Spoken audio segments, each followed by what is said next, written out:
Hai, selamat berjumpa. Anak-anakku mahasiswa baru Prodi Arsitektur Indana.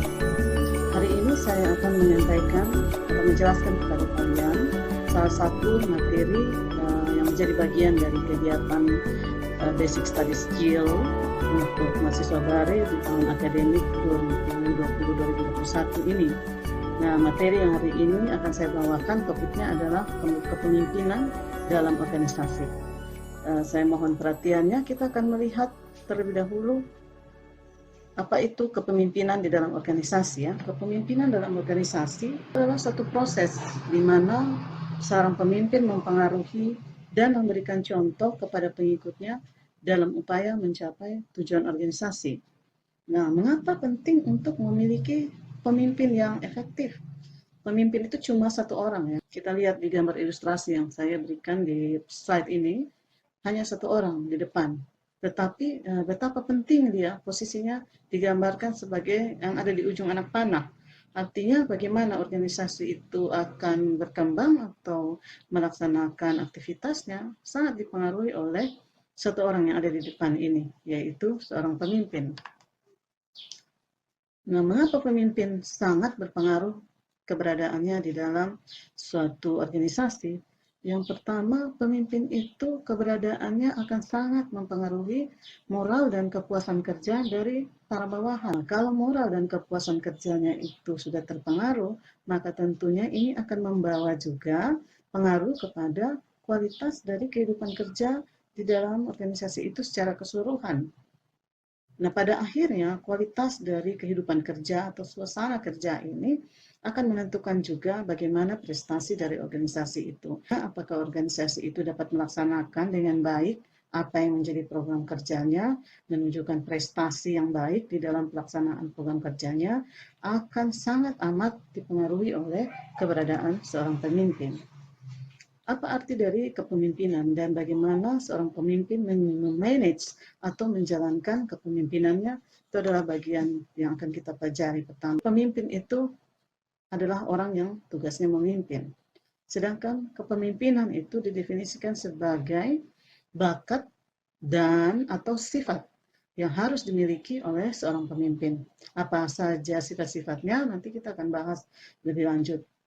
Kepemimpinan itu membutuhkan bukan cuma seorang individu yang namanya pemimpin, tetapi kepemimpinan itu dia membutuhkan penggunaan kemampuan secara aktif untuk bisa mempengaruhi pihak lain di dalam mewujudkan tujuan dari organisasi yang sudah ditetapkan. Dalam hal ini pihak lain yang dimaksud adalah pihak lain di internal organisasinya, jadi staf, bawahan, atau pengikutnya, atau juga mungkin pihak luar yang akan berpengaruh kepada pelaksanaan program kerja organisasi. Setiap orang itu bisa mengembangkan bakat kepemimpinannya di dalam tingkatan tertentu. Dikatakan tingkatan tertentu karena ini akan ada pengaruhnya terhadap internal kepribadian dari seorang pemimpin itu sendiri. Nanti kita akan bahas juga ini di bagian berikut.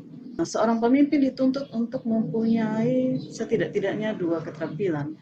Jadi keterampilan manajer atau keterampilan dia dalam mengatur dan mengelola organisasi, termasuk orang-orang yang berada di bawahnya atau menjadi bawahan atau pengikutnya, dan juga dia harus memiliki technical skill atau keterampilan teknis, yaitu keterampilan yang berkaitan dengan bidang usaha dari organisasinya atau aktivitas atau fungsi dari organisasinya itu. Jadi seorang pemimpin di sebuah organisasi, katakanlah misalnya dia adalah pemimpin di organisasi provider internet, dia bukan cuma harus mampu untuk mengatur bawahannya yang bekerja di dalam organisasi itu, tapi dia juga harus punya keahlian teknis di bidang internet itu sendiri.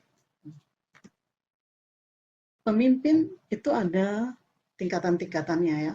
Ada pemimpin yang tinggi, top manager, ada pemimpin tingkat menengah atau middle manager, dan pemimpin di tingkat yang lebih rendah atau lower manager, seringkali disebut juga dengan supervisor. Semakin dia tinggi tingkat kepemimpinannya itu, maka dia harus memiliki keahlian manajerial yang lebih tinggi ketimbang keahlian teknis. Jadi orang yang merupakan top manager atau pimpinan yang tinggi, kalau di perusahaan-perusahaan kita sering dengar CEO, keahliannya itu lebih diterapkan pada tingkatan konsepsional dalam hal dia merumuskan konsep-konsep. Sedangkan semakin rendah, mereka harus mempunyai keahlian teknis yang makin lebih tinggi, dan mereka juga harus lebih mampu untuk mengerjakan pekerjaan-pekerjaan yang bersifat operasional. Oleh karena itu, pemimpin yang tingkatannya paling tinggi, dia adalah seorang generalis ya, seorang yang punya keahlian makro. Dia mengerti semua hal di dalam perusahaan itu, aktivitas atau kegiatan-kegiatan atau program kerja perusahaan itu, dia harus mengerti hampir semuanya atau semuanya, walaupun dia tidak perlu sangat mendalam di bidang tertentu. Karena fungsi yang untuk spesialis atau yang pemahaman mikro mengenai bidang kerja mereka itu ada di lower manager. Semakin dia rendah, semakin dia menjadi seorang spesialis, seorang ahli di bagian atau bidang tertentu dari bidang kerja perusahaan atau organisasi yang mereka jalankan.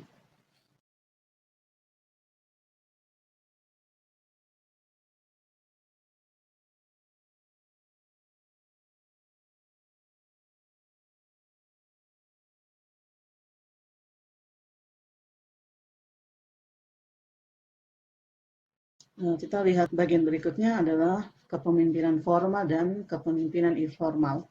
Tadi kita bicara kepemimpinan dalam organisasi. Dan organisasi itu bukan hanya organisasi formal yang memiliki badan hukum, tapi organisasi itu bisa saja merupakan organisasi informal yang tidak berupa badan hukum. Karena itu, kepemimpinan ini bisa ada dua bentuk, ada kepemimpinan formal, ada kepemimpinan informal.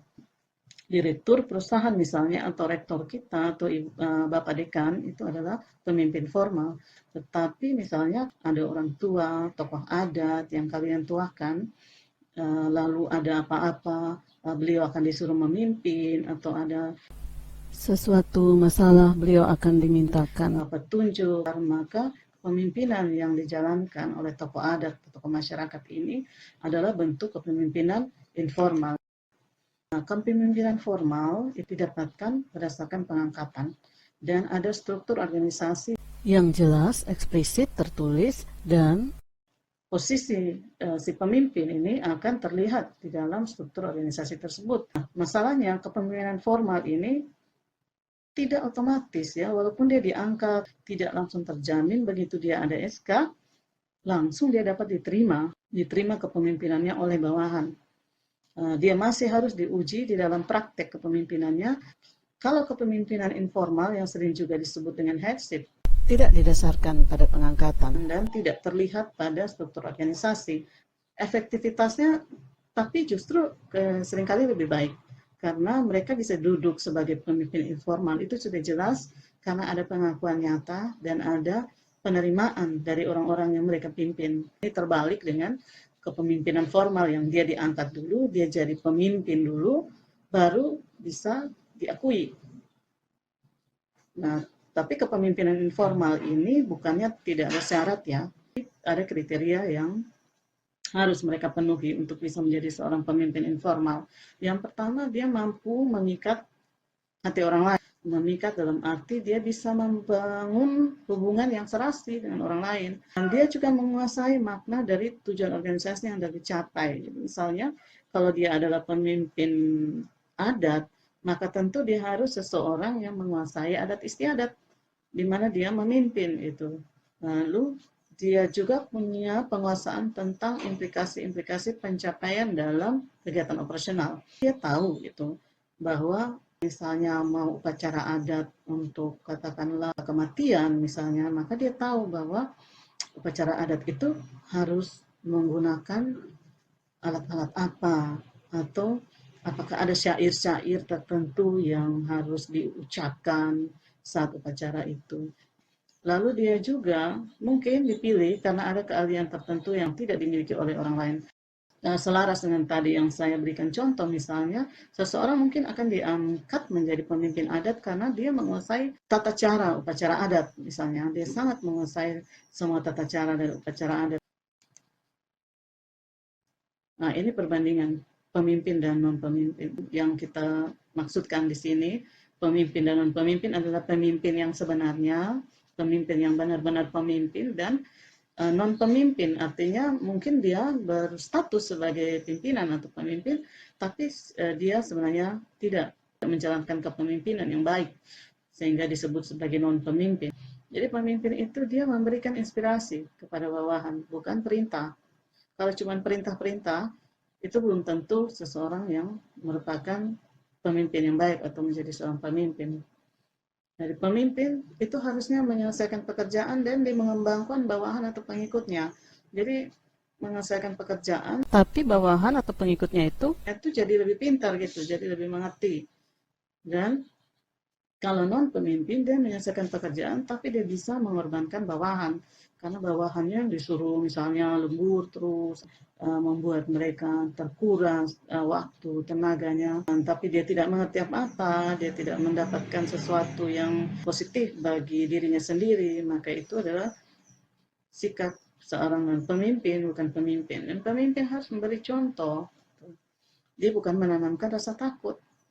Jadi kalau ada pemimpin yang hanya menanamkan rasa takut, orang menurut karena rasa takut, karena ancaman-ancaman, maka dia tidak sedang bersikap sebagai pemimpin. Lalu seorang pemimpin menerima kewajiban-kewajiban yang diberikan kepadanya dan tidak melimpahkan kewajibannya kepada orang lain. Jadi dia boleh mengorganisir, memanage untuk pelaksanaan kegiatan dan organisasi, tapi dia sadar penuh bahwa itu adalah kewajibannya sebagai pemimpin, sehingga dia bertanggung jawab penuh. Seorang pemimpin memperbaiki kesalahan atau kekeliruan dan tidak menyalahkan orang lain atas kekeliruan atau penyimpangan yang terjadi. Nah, mari kita lihat yang berikutnya, bagian C, teori kepemimpinan dan tipe-tipe kepemimpinan. Jadi, apa saja tipe kepemimpinan yang biasa, yang sering kita temui, dan apa teori-teori yang menjelaskan tentang itu. Yang pertama, teori kepemimpinannya, ada banyak teori tentang kepemimpinan, tetapi 3 teori ini paling terkenal, paling sering digunakan untuk menjelaskan tentang kepemimpinan. Yang pertama adalah teori genetik. Teori genetik ini menyatakan bahwa seorang pemimpin sudah memiliki karakter tersebut secara genetik. Sejak lahir dia memang berbakat sebagai seorang pemimpin dan itu tidak bisa dibentuk setelah kelahiran. Maka sering teori genetik ini diungkapkan dengan kalimat leaders are born and not made. Lalu ada teori yang bertentangan dengan teori genetik ini, teori sosial. teori sosial itu dinyatakan Dalam kutipannya, leaders are made and not born. Jadi pemimpin itu dibuat di dalam proses sosialnya. Dan tidak ada orang yang lahir dengan bakat khusus sebagai pemimpin. Tapi kalau mereka menjadi pemimpin, itu adalah karena mereka mengembangkan atau punya kesempatan untuk mengembangkan sifat kepemimpinan itu di dalam dirinya. Lalu ada teori yang ketiga yang mencoba menjembatani dua pendapat yang berbeda ini, yaitu teori ekologis. Teori ekologis dapat disingkat dalam ungkapan leaders are born and made. Jadi teori ekologis ini menyatakan bahwa pemimpin itu dilahirkan bisa saja telah membawa bakat kepemimpinan, tetapi bakat itu harus diasah di dalam kehidupan sehari-hari. Tapi menurut saya juga ada orang yang tidak lahir dengan bakat kepemimpinan, tetapi bisa dikembangkan dalam tingkatan tertentu, seperti yang tadi telah saya singgung di awal ya. Untuk tipe kepemimpinan ada 5 tipe utama yang sering. dipakai untuk menjelaskan tentang tipe-tipe kepemimpinan. Yang pertama yang disebut dengan tipe otokratis. Pemimpin tipe otokratis, salah satu contohnya itu adalah Idi Amin, Presiden Uganda di awal tahun 70-an. Para pemimpin otokratis biasanya berpandangan bahwa memimpin itu adalah hak mereka. Jadi mereka tidak merasa bahwa mereka memimpin itu karena ada mandat dari yang ada di bawah mereka, dari masyarakat yang perlu mereka layani. Idi Amin ini mendapatkan jabatan presiden itu setelah melalui kudeta terhadap pemerintahan sebelumnya, sehingga dia menganggap bahwa itu menjadi hak dia karena dia sudah menang terhadap pemimpin terlebih dahulu dari dia. Pemimpin otokratis juga sering mengidentikan tujuan organisasi dan tujuan pribadi. Demikian juga dengan milik organisasi dan milik pribadi. Jadi apa yang dimiliki oleh organisasi dianggap sebagai milik pribadinya yang bisa diatur sesuka-suka dia. Begitu juga dengan tujuannya. Kalau dia memiliki tujuan pribadi, maka dia bisa mengarahkan organisasi untuk bukan melayani kepentingan yang lebih besar, tetapi melayani kepentingannya sendiri. Dan pemimpin yang seperti ini, yang tipe autokratis, dia menggunakan bawahan atau pengikutnya itu sebagai alat semata-mata. Artinya dia tidak peduli dengan apa yang dialami atau apa yang diterima oleh bawahannya, tetapi yang penting bagi dia adalah bawahannya itu bisa bekerja sesuai kepentingan dia. Dan pemimpin autokratis biasanya tidak mau menerima kritik.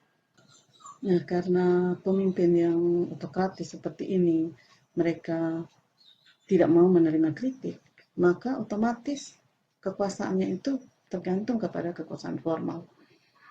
Dan dia tidak perlu pengakuan atau penerimaan dari pengikutnya ya.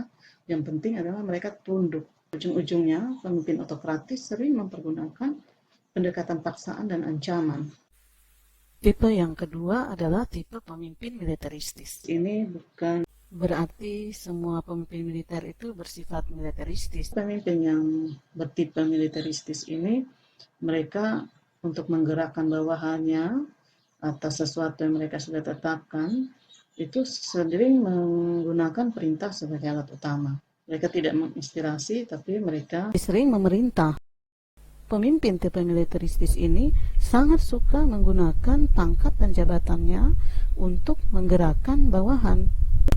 Pemimpin militeristis juga senang kepada formalitas yang berlebihan. menuntut disiplin yang tinggi dan kepatuhan mutlak dari bawahan. Dan mereka Tidak mau menerima kritik. Karakter yang lain adalah mereka menggemari sekali upacara-upacara untuk berbagai keadaan. Lalu tipe pemimpin yang berikutnya adalah tipe pemimpin paternalistis.